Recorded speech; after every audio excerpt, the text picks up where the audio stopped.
हं.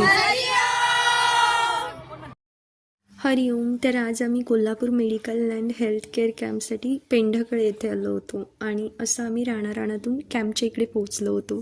आणि एंट्रीलाच तिथे अशी गंधलेपनाची सेवा असते. अशा म्हणजे वीरा तिथे गंधलेपन करतात आणि तिथेच बाबांची ना श्रद्धावान मित्र भेटले होते आम्हाला.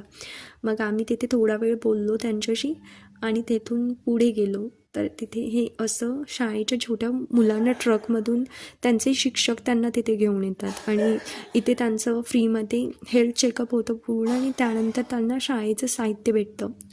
नंतर खाऊ, चप्पल, टोपी असं सगळं भेटतं आणि हे सगळं झाल्यानंतर असं त्यांना आपले श्रद्धावान सेवक जे असतात ते त्यांना तिथे परत त्यांच्या ट्रकजवळ नेऊन सुखरूप सोडतात. आणि त्याच्यानंतर आम्ही गेलो होतो जेवणासाठी. ही भली मोठी लाईन जेवणासाठीच लागली होती तिथे आणि तिथे बापूंची स्क्रीनही लागली होती. त्या लाईनमध्ये दीड तास उभं राहून आम्हाला नंतर नंबर लागला होता आमचा प्रसाद खाण्यासाठी. आणि ही अशी पंगत बसली होती जेवणासाठी आणि मला पटकन जेवून जायचं होतं कारण माझं चेकअप करायचं होतं हेल्थचं त्यामुळे. आणि नंतर आम्ही फार्मसी सेक्शनमध्ये गेलो होतो. मला औषधं घ्यायची होती तिथे.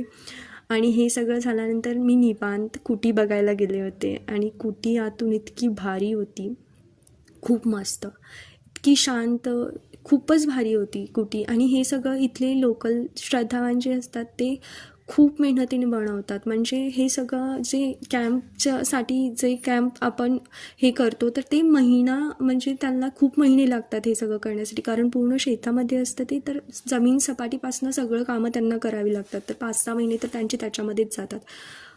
तर हे सगळं असं खूपच भारी होतं आतमधून. आणि हे सद्गुरू निवास आणि हे सगळं पाहिल्यानंतर आम्ही संध्याकाळच्या वेळी घरी निघालो होतो आणि ही सगळी आमची थकलेली मंडळी आणि जाता जाता आम्ही खायलाही घेतलं होतं.